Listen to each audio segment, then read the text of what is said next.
Welcome to Fleet News Group podcast, where we talk about all things fleet, and particularly building in sustainable practices.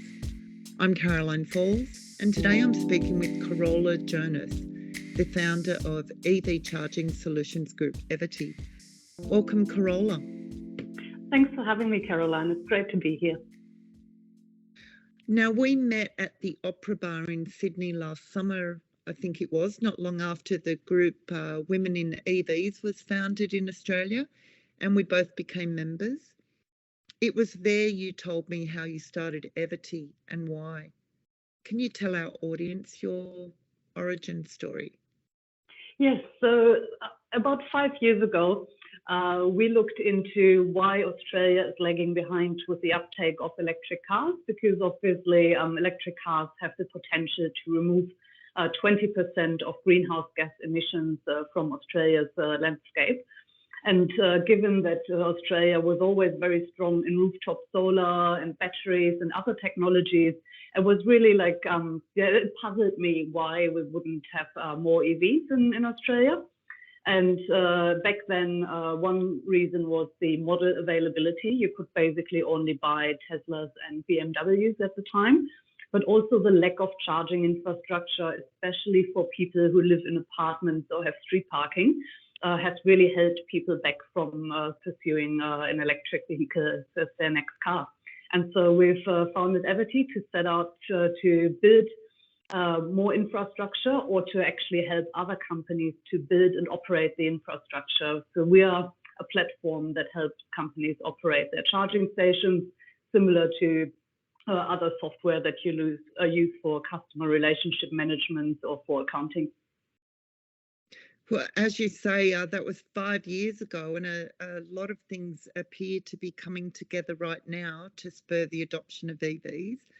And I guess one of them is a more EV-friendly government. But another one I wonder is rising petrol prices and diesel prices. Is that sort of influencing vehicle choice, EV versus ICE? It must tremendously improve the return on investment calculation. What do you have to say? Yes, so I think probably 2 or 3 years ago, the rule of thumb was that if you have to refuel or recharge an EV, it costs about a third of what you would pay for petrol. That balance has now probably tipped over to more a quarter or a fifth of the cost, because petrol has become more expensive. And Australia is not immune from any global shock. So when we had, or when the war in the Ukraine started, obviously our petrol prices went up along with all other markets in the world. And the government fixed it temporarily with a fuel excise cut, which has now been removed. So we can assume that petrol gets more expensive in the short term, but especially when we look at this in the long term, if you think by 2030, like 50 to 80% of cars may be electric, then we need less fuel stations, and obviously if there's less demand for petrol, then I guess the cost for petrol per litre will have to go up for the remaining petrol cars.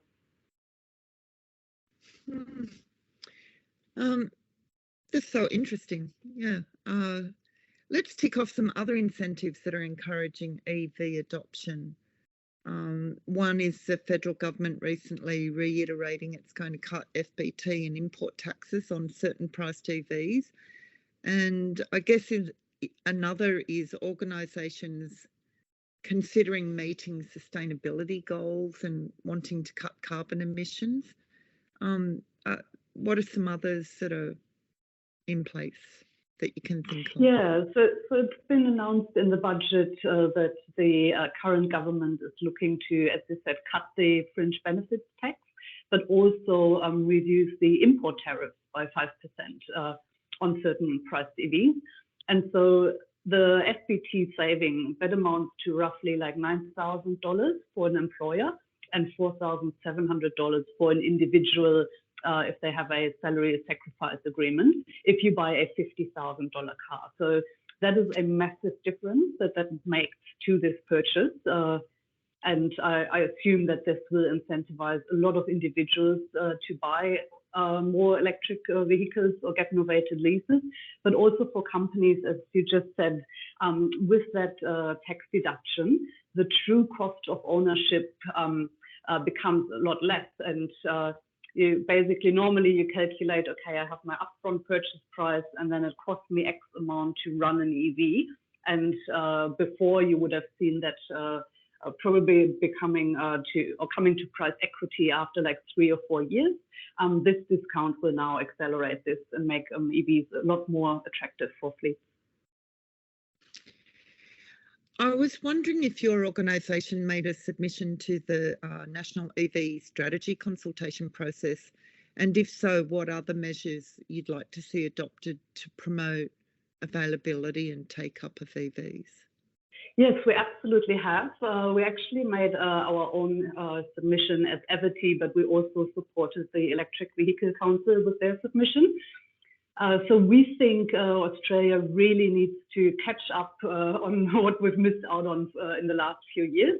And therefore, as a company in this industry, we recommend quite aggressive targets. And so the first one is having a target in place for EV sales. So we say there should be at least 2 million electric vehicles in Australia by 2027, and at least 80% of EV sales by 2030.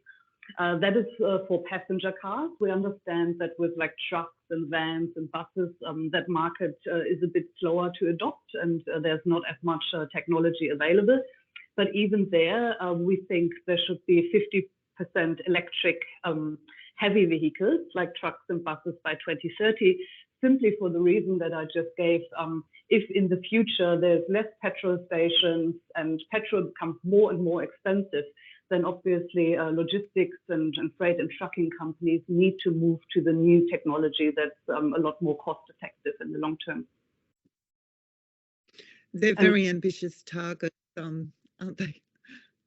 Yeah, they seem ambitious, but it is really, we're at such a tipping point and the market is changing so fast. When we compare Australia with other markets in Europe, for example, prior to COVID, I think German EV sales sat at 3%. And then the government put incentives in place as part of building back from COVID. And within 2 years, they are now at 10% sales. So these markets are moving a lot faster than anything that we've seen in the automotive industry before. And I guess so this is really just more about having targets, and that's to signal people that we are fully behind this and that the government is going to work on this. The second one, which the government has also already announced that they will do, is obviously investment in charging infrastructure. So the Labour government has proposed to build 117 charging stations nationwide to connect up our cities and rural areas. And of course, the private sector will also work a lot on that infrastructure. And most importantly, when we build this infrastructure, we need to ensure that the car makers are actually bringing the cars to Australia. And so what happens at the moment is that in Europe, they have very tight emission standards. And it means for any car that has a high CO2 emission, you need to sell a low CO2 emission car to balance that out. Otherwise, you have to pay a penalty. In Australia, we don't have such penalties, and therefore the car makers can actually dump all their old and dirty cars here because we have no emission standards. So having fuel efficiency standards for new light vehicles is a cornerstone policy that the government really needs to look at and implement as soon as we possibly can to incentivize the car makers to bring their EVs to Australia.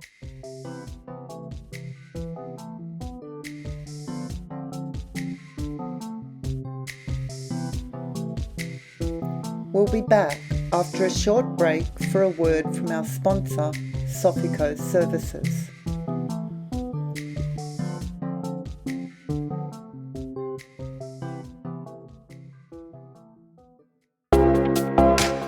Sofico is a world-leading provider of enterprise software for the automotive leasing, finance, and mobility industry. For more than 30 years, international leasing companies and OEMs count on Sofico's expertise and technology to help them transform innovative product concepts into streamlined business processes and engaging customer experiences. With more than 370 experts, 8 offices on 4 continents, and an annual growth averaging 15%, Sofico is perfectly positioned to help its customers succeed in a rapidly changing market where electrification, shared fleets, and multimodal mobility challenge us and our customers to play a pioneering role. Continuous investment in people, innovation, and leading-edge technology is the basis for continued growth and success. On the charging infrastructure, it is great to see the government support. And are you happy with the amount of work and funding and players that are planning and building these networks? Like, do you see any gaps emerging? Do you have any particular concerns?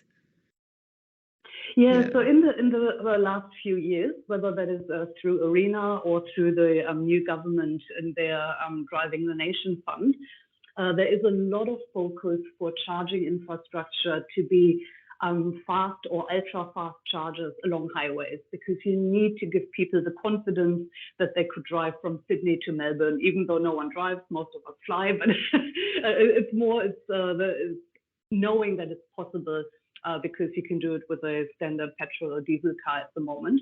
So that is very expensive, but also very important. Going forward, now that we have a lot of this like ultra-fast charging along highways, we really need to look at our urban centers, that we get a lot of density charging into our metropolitan areas. And cars are being charged anywhere where they are parked. So that is at home, at work, at shopping centers, when you drive to the beach, to your local pool. So there's a lot of like slower charging infrastructure that can go into a variety of different buildings and facilities. And again, the government is taking the right steps in the right direction. They have sat down with the ministers to change or to propose to change the National Construction Code for residential apartment buildings, where it means that every building that is being built new as of October next year needs to be 100% EV ready. And that means that you just have to put the wiring in the car park. You don't have to install a charging station until the EVs are moving in, but to avoid the cost of retrofitting, new buildings will have to become EV ready. And that's another very good approach by the current government.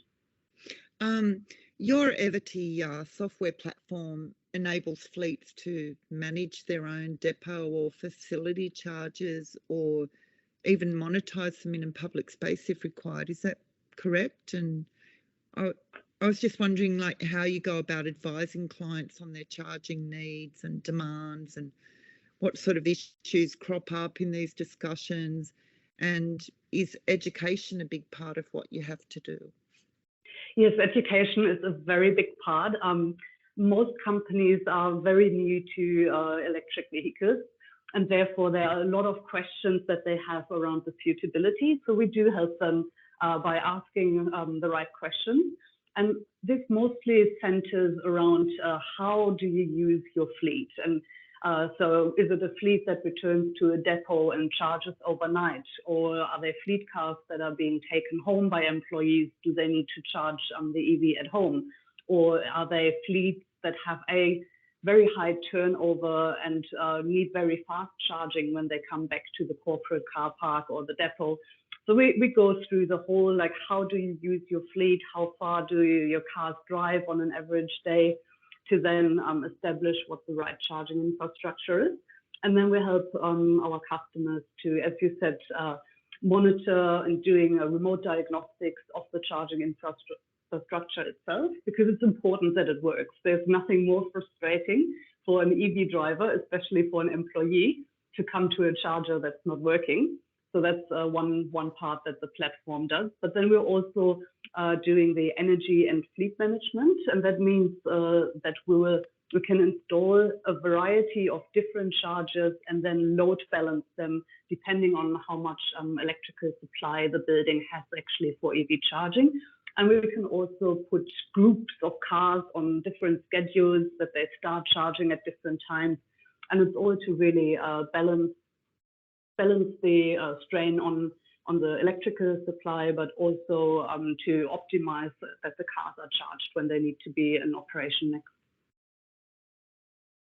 Okay, so that's your platform, and you don't have your own hardware, do you? You partner with charging or people that make chargers. Like, I think I recently saw that you've partnered with a group from Italy, FEMA. Yeah, that's right. So our platform is hardware agnostic, and it's also a billing platform for public charging stations. And so we work with, I would say, 90% of all charging stations in the market. And that is the reason for that is that they're open charge point protocol compliant. So there's only a few like Tesla and ChargePoint that we cannot work with. And so we mostly work with the big tier 2 companies like your Schneider Electric, Siemens, ABB, Delta, Tritium. And we've recently brought FEMA into the group. They have a very nice charging station. And with some of these manufacturers, we have an even tighter partnership or relationship where we can also then look at the data that we're generating from the chargers, like the analytics and the monitoring and the diagnostics that I mentioned. And then we can give the manufacturers actual real feedback of how their charging stations perform in the real environment, which they otherwise couldn't access. Just, saying that Tesla is not on your platform, are you hoping that some sort of protocols will come into place to ensure that all EV chargers are able to go onto your platform? So the protocols are already there, but they're not enforced. And so Tesla, when they started, they built their own infrastructure. It was proprietary. It was sort of like Apple back in the days, where Tesla said, well, if someone buys a very expensive Tesla car, they should have access to a Tesla charging network. And that is absolutely fine. There's no problem with having the occasional brand not being 100% compatible with everything. What we've seen in Europe already is that Tesla is actually opening up their charging network to other cars, but then they just have to use the Tesla app to start the chargers. But this is something that will evolve over time as technology grows and matures. And yeah, we don't see this as a problem. And we also understand that Tesla was the first to market who invested a lot in this. And so therefore they should also have reaped the benefits. Just to finish up, I was wondering if you could talk a bit about some of the funding that is out there from organisations to tap in to accelerate their EV journey, like ARENA, the Renewable Energy Agency has funds to help reduce emissions in the transport sector, and any others our audience might get some assistance from? Yeah, absolutely. There's a variety of different funding programs out there. So let's start with ARENA. ARENA has multiple programs under the Future Fuels Fund. One program last year was to, again, co-fund public fast charging infrastructure. And then this year they've launched a new funding stream for fleets, where companies that are transition a sizable amount of their fleet, they can actually apply for funding to get assistance with the charging infrastructure. So the companies still pay for the transition of their fleet because the fleet cars are more expensive. The government then says, well, we subsidize your charging infrastructure. So that's another program. And then a lot of states have their own programs as well. Some is for, again, fast charging.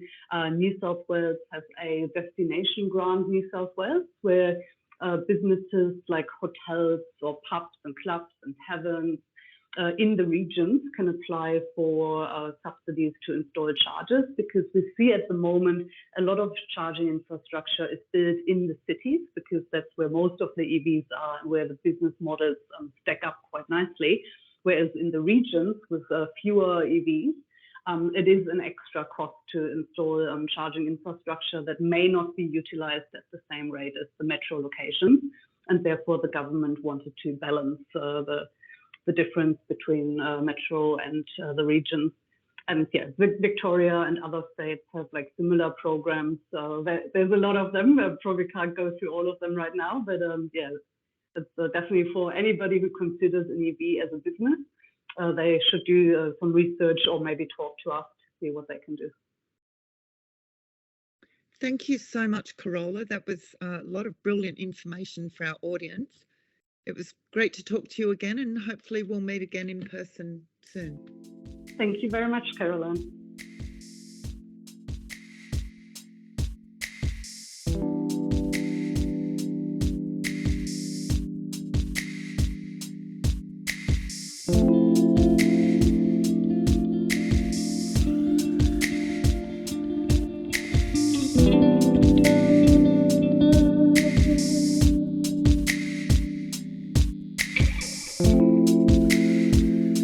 You've been listening to Fleet News Group podcast.